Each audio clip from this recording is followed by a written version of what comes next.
It is Sunday the 18th of June 2017. I'm in front of the Unitarian Church Montreal. I'm protesting against Unitarian Universalist injustices, abuses, and hypocrisy. I just completed a little over a half hour's worth of protesting.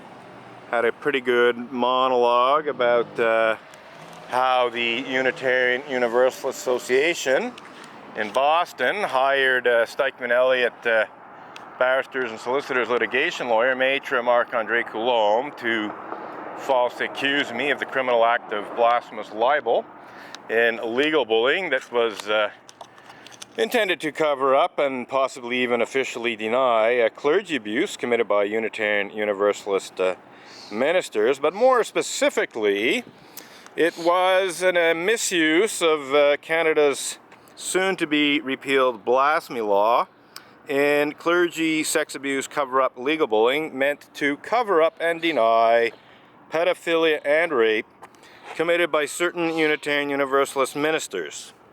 To say nothing of certain Unitarian Universalist Sunday school teachers, also known as religious educators, and to say nothing of a certain Unitarian Universalist layperson by the name of Richard Buell of First Parish, Norwell. Because at the time, in 2012, the only Unitarian Universalist who I had specifically described as a pedophile, indeed I had used the term pedophile rapist to describe him, was Richard Buell of First Parish, Norwell, in Norwell, Massachusetts. This is the former congregation of Reverend Dr. Victoria Weinstein, who also goes by the pseudonym of Peace Bang, and who I like to sometimes refer to as Vicky the Impaler, based on some things she has said, specifically a sodomy fantasy in which she imagined anally impaling South Dakota State Senator Bill Napoli on the Statue of Liberty's torch. So as a result of Peace Bang's big fat UU sodomy fantasy, I like to sometimes mockingly refer to her as Vicky the Impaler, because she did in fact fantasize about anally impaling Bill Napoli on the Statue of Liberty's torch, and she published this sodomy fantasy to her Peace Bang blog some time ago now. It would have been, I think, in 2006, if I'm not mistaken, so over a decade ago. And Reverend Dr. Victoria Weinstein had the unmitigated gall to falsely accuse me through the mouthpiece of the Unitarian Universalist Association's Stikeman Elliott barristers and solicitors litigation lawyer, Maitre Marc-Andre Coulombe, of threatening and defamatory conduct amounting to sexual harassment of her.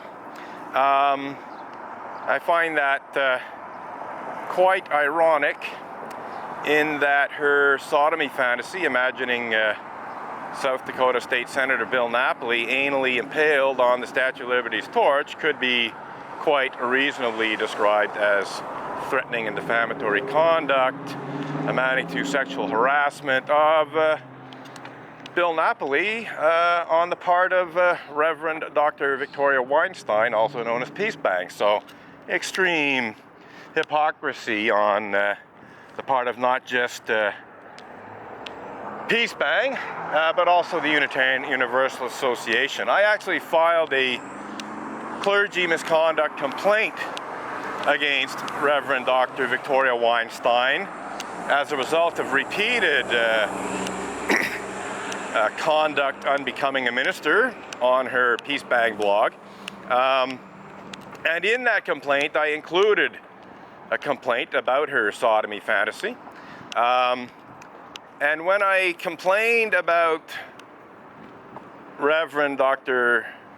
Victoria Weinstein's verbal and psychological abuse of people, and indeed her, even defamation of people to some extent, the Unitarian Universalist Association dismissed this complaint, pretending that Reverend Dr. Victoria Weinstein's Peace Bang blog and what she said on it was outside of her role as a Unitarian Universalist minister. In other words, they were saying, even though the blog post itself, or the blog itself, the introduction